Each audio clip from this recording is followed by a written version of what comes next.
Hello, everyone. My name is Kevin Dagenais, and as the CEO of Cascadia Scientific, it is an absolute pleasure to welcome each of you to the first of what I hope will be many data science in mining events. I'd like to thank everyone for attending and provide special thanks to our conference presenters. Finally, I want to recognize the members of this team at Cascadia Scientific who have worked very hard over the past several months to make this event a reality. Welcome to day one.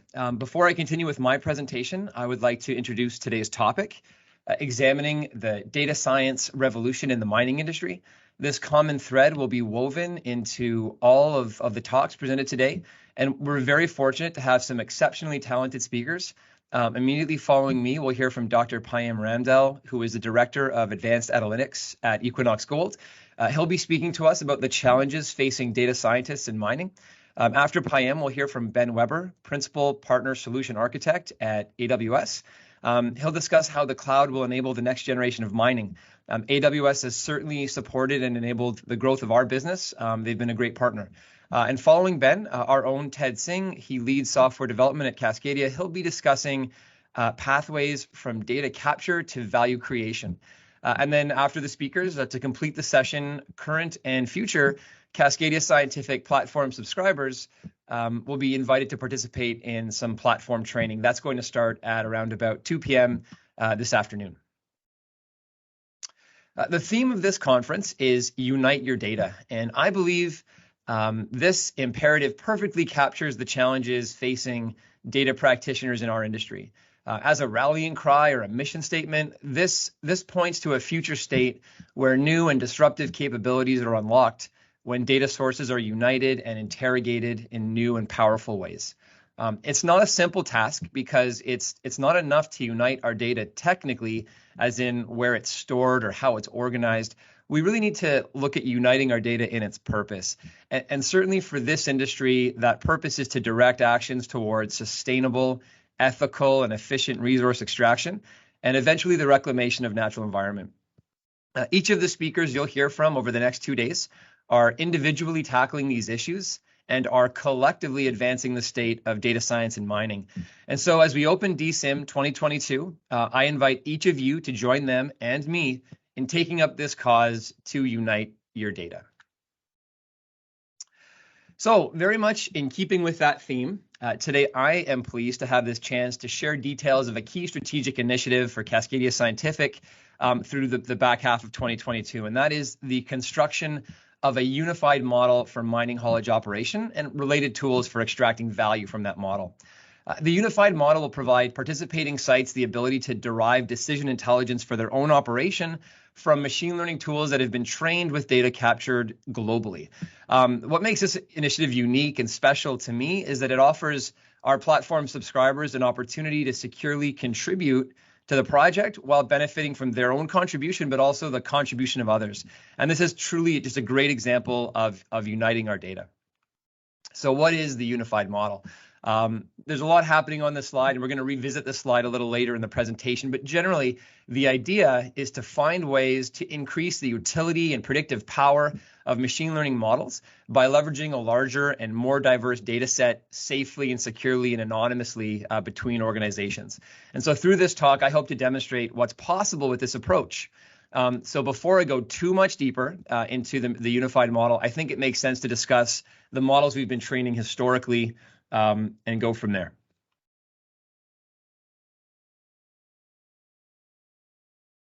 So let's start by discussing machine learning objectives and utility. In the past years, we've been successfully training and interrogating different types of machine learning models to support 3 main initiatives. Now, you may have other goals, and there's other people who are doing great work in this area that might be pursuing other advantages of machine learning. But for us, these goals would really sum it up. The first is to precisely understand the contribution of various mine haulage variables on fuel consumption and cycle times. We call this isolating for impact, or explaining the activity or the behavior of features in the mine. In our experience, machine learning tools, this is the only reliable way to analyze things, complicated things like the impact of operator behavior, the normalized efficiency of assets, or the sometimes small incremental improvements that arise from new fuels or other technology. And by surfacing these contributions, these models are allowing us to prioritize initiatives and to inform targeted interventions on the factors that matter and the factors that we can change. The second goal, the second objective that really relates to forecasting. So predicting the impact of upcoming changes, anticipated changes to mine haulage parameters as mines evolve. And this work typically combines machine learning models with the mine plan to generate predictions for cost and production into the future. And then the third goal, which we ourselves have started to address just more recently, relates to enhancing our understanding of component life and the factors that influence component aging, and even patterns in data that precede failures. So these models can then be used to schedule component replacement or even preempt imminent unplanned downtime. And so now, with an understanding of the insights we're after, let's introduce some of the techniques we employ for model training.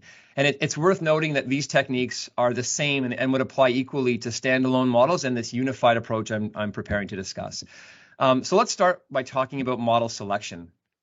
Selecting the right machine learning technology is extremely important, and we found that the right model depends to some degree on the composition of the training data set, but also to a large degree on which of those previously mentioned objectives is at play. And what we found that while, for example, a gradient boosted tree can do a great job of explaining past activity or allowing us to isolate for impact, they don't generalize as well as, say, a linear regression model that might help us extrapolate for conditions that haven't been observed on a site. And so we know we'd want to look at an LR model for forecasting. And so we support both of these types of approaches. The next thing to understand is our training data set. And what we've decided to do for mine haulage is really focus on haul cycles as the atomic level of model training, or the quantum of model training observation. And so for us, that means dump to dump. It could just as easily have been load to load.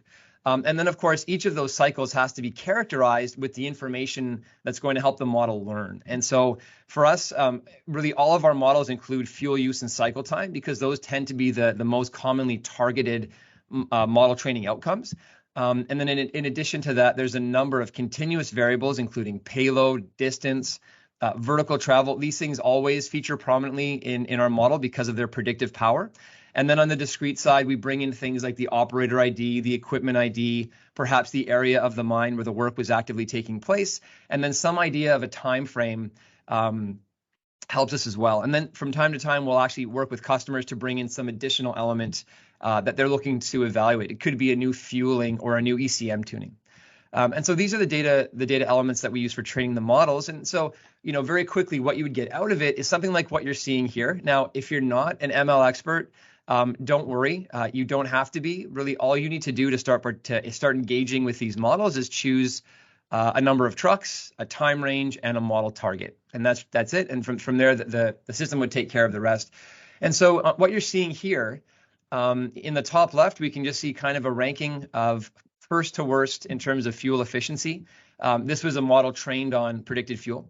In the top right, we're showing the penalty or savings that is associated with each of these assets relative to the fleet average. In the bottom left, anyone that's familiar with an LR model would recognize that we're just showing the coefficients for each of those continuous variables, as well as the cycle averages in that site.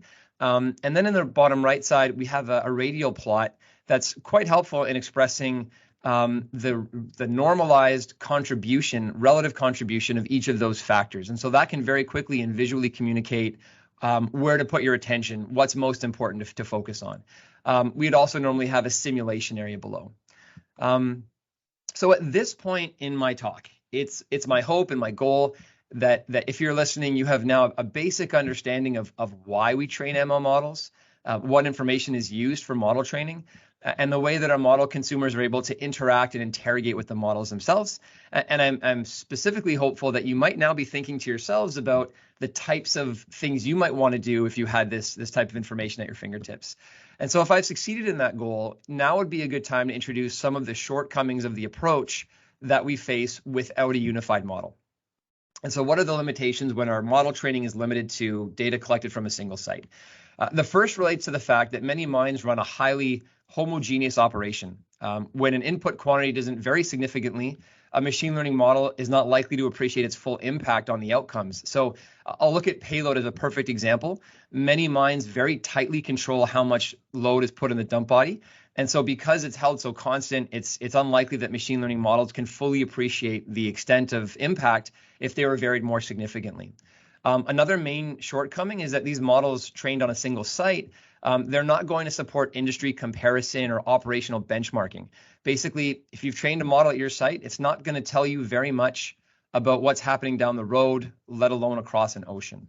And in a similar way, if a mine wants to forecast or evaluate a fundamentally different operational scenarios that haven't ever existed on their site, if the model hasn't been trained on them, they're not very likely to extrapolate very successfully to understand what the impacts would be. And finally, some of the outcomes of greatest interest to mining professionals, and specifically I'm talking about component failures here, they happen at such a low frequency that it's very difficult to collect enough information to train reliable models. And so by stepping outside of the fence to get information from more places, the goal is to speed that up.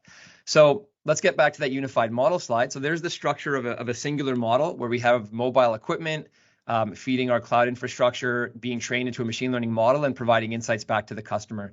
So now we want to extend this. And we're looking at many instances of this, of different customers managing their own models, finding a way to then manage and curate a unified model of mine haulage across the globe, and then anonymously bring that data into the model in such a way that it doesn't violate any concerns about confidentiality. And then once that's been built, being able to share those insights, with much more context, much more contextualized, with much more predictive power to any of the contributors.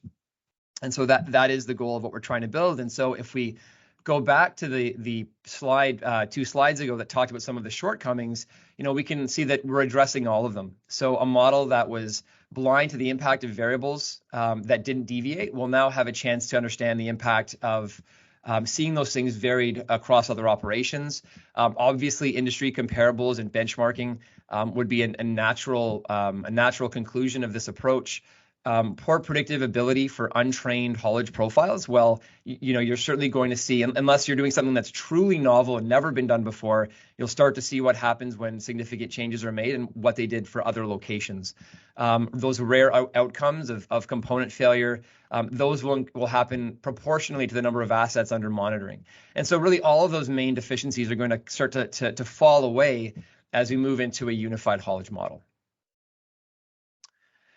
Now, it's not without challenges. We will have specifically some things to work out. For example, one of the things we've relied upon historically is that data collected in a small amount of time at a certain location would generally have similar conditions for environment, similar conditions for road condition. And so we would use the time span as a proxy for some of those harder to measure environmental conditions. We're going to have to get away from that and actually start bringing in third-party sourced weather API data to contextualize the environmental conditions. In addition to anonymizing the data, we're going to want to put in controls to make sure that there's no way to interrogate the model in a way that would let people kind of peek behind the curtain.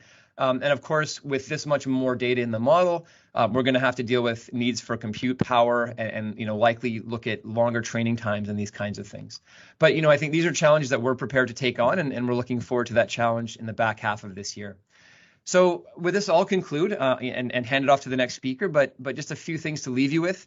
Machine learning tools in mining, they are growing in power and in their utility and also in their use in our industry. Standalone models produce great localized intelligence based on site-specific data sets, but a unified model trained on diverse global data sets will begin to unlock new capabilities, including greatly improved predictive accuracy, industry benchmarking, and beyond. So with that, I want to thank you for attending this conference. Thank you for listening to this talk.